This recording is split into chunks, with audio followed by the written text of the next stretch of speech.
Assalamualaikum warahmatullahi wabarakatuh. Saya Husnul Khotimah dari PBA 6C.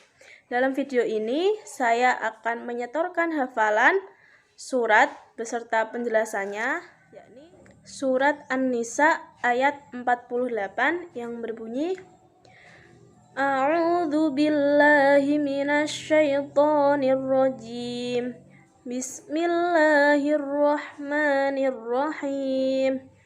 Innallaha la yaghfiru an yushraka bihi wa yaghfiru ma duna dzalika liman yasha. Wa man yushrik billahi faqad iftara itsman 'azima. Shadaqallahul azim. Nah, dalam ayat tersebut dijelaskan bahwasanya larangan untuk berbuat syirik. Syirik adalah perbuatan yang menyekutukan Allah, dan syirik ini termasuk dosa besar, dosa yang tidak akan diampuni oleh Allah Subhanahu wa Ta'ala. Dan dalam ayat tersebut juga sudah sangat jelas dijelaskan bahwasanya sesungguhnya Allah tidak akan mengampuni dosa karena mempersekutukannya. Dan Allah mengampuni dosa selain syirik bagi siapa yang Dia kehendaki. Barang siapa yang mempersekutukan Allah, maka sungguh dia telah berbuat dosa yang sangat besar. Nah, selanjutnya yakni surat Al-Ahqaf ayat 4 yang berbunyi A'udzu billahi minasyaitonir rajim. Bismillahirrahmanirrahim. Qul ara'aytum ma tad'una min dunillahi aruni madza khalaqu minal ard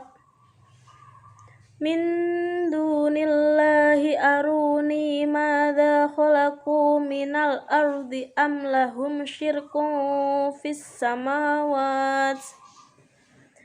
lahum syirkun fis samawati tuni bi kitabim min qabli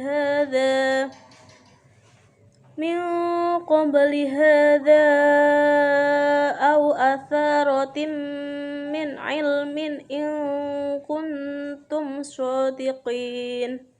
Shadaqallahul azim. Nah, dalam ayat tersebut dapat dipahami bahwasanya Allah lah yang patut disembah. Dialah yang Maha Pengasih lagi Maha Penyayang. Kemudian Allah memerintahkan kepada Nabi Muhammad untuk mengatakan kepada mereka yang menyembah selain Allah, "Wahai orang-orang musyrik, terangkanlah kepadaku tentang berhala-berhala yang kau sembah." Setelah memperhatikan tentang penciptaan langit, penciptaan bumi, penciptaan alam semesta ini dengan sangat rapi. Juga dengan memperhatikan penciptaan tumbuhan, hewan, dan diri kita sendiri yang sangat rapi, berfaedah, dan penuh hikmah. Adakah di bumi ini yang diciptakan oleh berhala sampai engkau menyembahnya?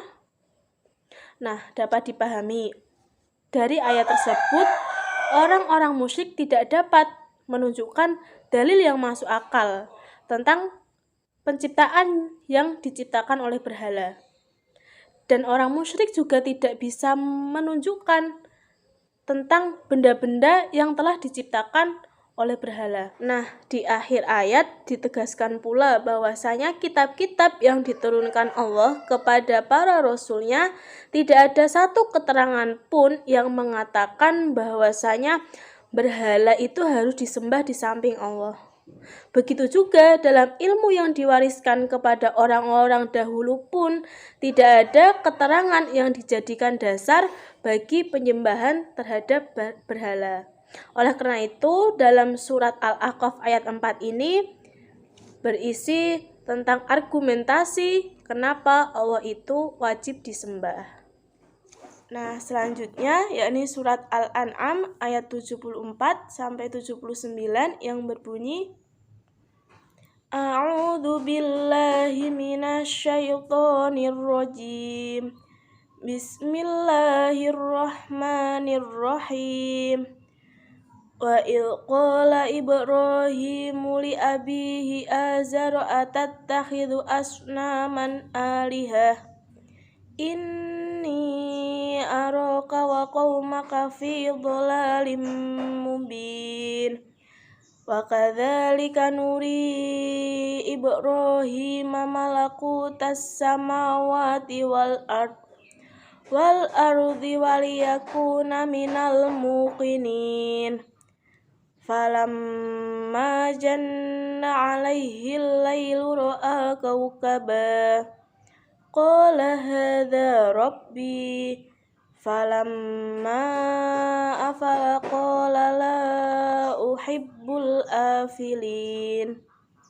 Falamma ra'al qamara bazighan qala hadha rabbi. Falamma afala qala la illam yahdini rabbi la akunanna minal qaumidh dhalin.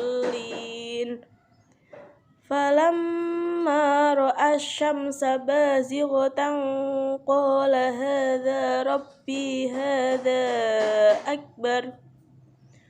Falamma afalat qala ya qaumi inni bari'um mimma tusyrikun.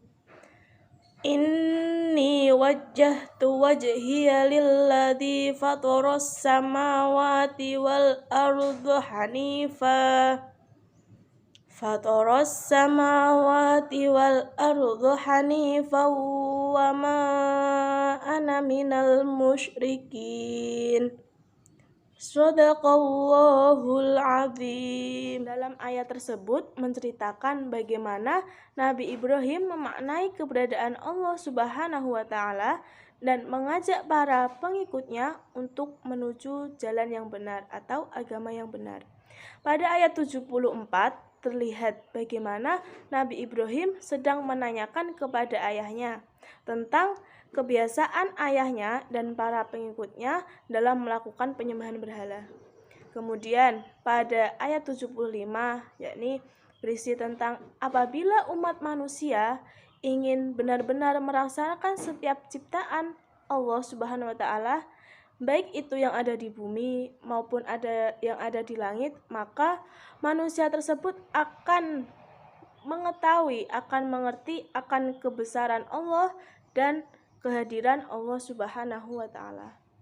Nah, pada ayat 76 sampai dengan 78 ini terlihat bagaimana Nabi Ibrahim melakukan metode dakwah dengan unik, yaitu dengan cara berdialog secara terbuka dan lantang di hadapan umatnya dalam menyikapi berbagai persoalan fenomena alam yang menjadi sesembahan umatnya.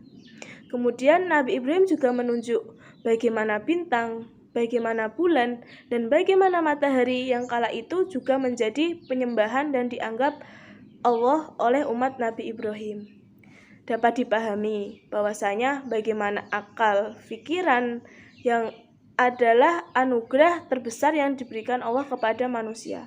Sehingga manusia harus berhati-hati dan tidak mengambil keputusan secara spontan.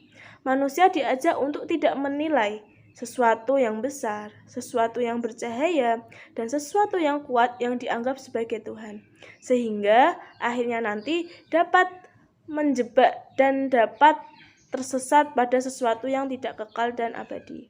Kemudian pada ayat 79 ini berisi tentang Nabi Ibrahim bersama umatnya berserah diri, mengabdikan diri kepada Allah Subhanahu wa Ta'ala sebagai pemilik, sebagai pencipta alam semesta ini. Terima kasih. Kurang lebihnya saya mohon maaf. Wassalamualaikum warahmatullahi wabarakatuh.